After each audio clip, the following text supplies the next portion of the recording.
Assalamualaikum warahmatullahi wabarakatuh. Saya Mia Maulasari Dwi Rahayu, NIM 5620200013, akan mempresentasikan tugas 5 pengenalan teknologi informasi mengenai sistem komputasi. Materi yang akan kita bahas, yang pertama ada cloud computing, kedua grid computing, ketiga ada sistem komputer selain format PC. Cloud computing. Cloud computing adalah komputasi berbasis internet yang menyediakan pengolahan sumber daya dan data komputer ke komputer dan perangkat lain sesuai permintaan. Sederhananya, cloud computing adalah penyediaan layanan komputasi server, storage, database, network, software, analitik, dan layanan lainnya melalui internet. Cara kerja, layanan cloud computing memiliki beberapa perbedaan dalam bekerja, tergantung dari penyedia layanan cloud computing itu sendiri. Tetapi banyak penyedia layanan yang menyediakan dashboard berbasis browser-friendly yang membuat para profesional IT dan developer lebih mudah dalam memesan sumber daya dan mengelola akun mereka.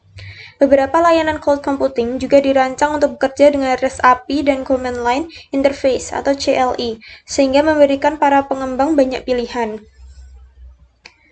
Peran dalam teknologi informasi, yang pertama ada media penyimpanan terpusat pada server. Teknologi cloud computing memudahkan pengguna untuk menyimpan data secara terpusat di satu server sesuai layanan yang sudah disediakan oleh cloud computing.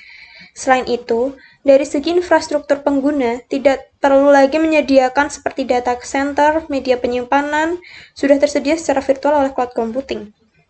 Yang kedua ada keamanan data. Dalam penerapan teknologi cloud computing, penyedia cloud computing telah menyediakan jaminan data sehingga data tidak mudah korup atau rusak. Platform teknologi jaminan ISO. Tentunya dengan cloud computing akan membuat data dan informasi Anda bisa lebih aman terjaga dibanding metode konvensional lainnya. Yang ketiga adalah lebih murah dan tahan lama. Cloud computing tidak memerlukan media penyimpanan storage pada hard disk eksternal karena sudah ada media penyimpanan terpusat pada server. Karena semua produk hardware atau fisik memiliki masa pemakaian dan setelah masa pemakaian tersebut biasanya akan terjadi beberapa kerusakan dan berfungsi tidak optimal dan sering terjadi error. Grid computing. Grid computing merupakan computing cara penggabungan sumber daya yang melibatkan banyak komputer yang terhubung dalam suatu jaringan yang membentuk suatu kesatuan sistem komputer dengan sumber daya dalam skala besar yang besarnya hampir sama dengan sumber daya komputasi dalam komputer-komputer yang membentuknya yang tidak berada dalam suatu kendali terpusat. Cara kerjanya yaitu yang pertama sumber daya melakukan koordinasi terhadap sumber daya komputasi yang tidak berada dalam kendali pusat. Yang kedua ada sistem grid computing menggunakan standar dan protokol yang bersifat terbuka, jadi tidak terpaut pada implementasi atau produk tertentu. Yang ketiga ada sistem berusaha mencapai kualitas layanan yang canggih yang jauh di atas layanan individu komputasi grid. Peran dalam teknologi informasi. Yang pertama ada grid computing menjanjikan peningkatan utilitas dan fleksibilitas yang lebih besar untuk sumber daya infrastruktur, aplikasi, dan informasi, serta menjanjikan peningkatan produktivitas kerja perusahaan. Yang kedua, grid computing bisa memberi penghematan uang, mulai dari sisi investasi modal sampai operating cost. Sistem komputer selain format PC. Seperangkat alat elektronik yang saling terkait dan terhubung satu sama lain di bawah kontrol sebuah program yang mampu menerima perintah atau masukan, atau biasa disebut input, lalu mengolah masukan tersebut untuk menghasilkan sebuah informasi yang diharapkan atau biasa yang disebut output.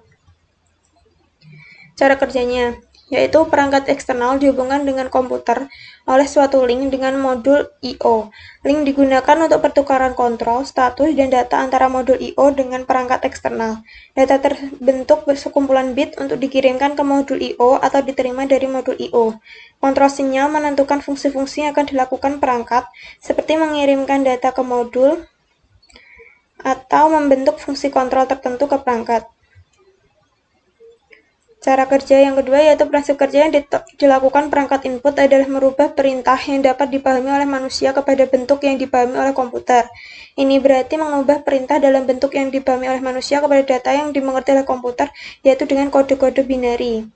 Perangkat input dapat digolongkan menjadi dua golongan, yaitu perangkat input langsung dan perangkat input tidak langsung. Perangkat input langsung, yaitu input yang digunakan langsung diperoleh di CPU tanpa melalui media lain. Sedangkan perangkat input tidak langsung adalah input yang dimasukkan tidak langsung dari proses di CPU. Peran dalam teknologi informasi, yaitu salah satunya pada perusahaan atau instansi dalam kaitannya untuk memperoleh informasi dengan cepat. Sebagai sarana untuk memberikan informasi, komputer memberikan pengaruh yang cukup besar dalam penghematan dan efisiensi waktu. Dengan semakin kompleksnya masalah yang ada di perusahaan, salah satunya berkaitan dengan sistem penjualan. Terima kasih atas perhatian teman-teman. Mohon maaf apabila ada kesalahan, dan wassalamualaikum warahmatullahi wabarakatuh.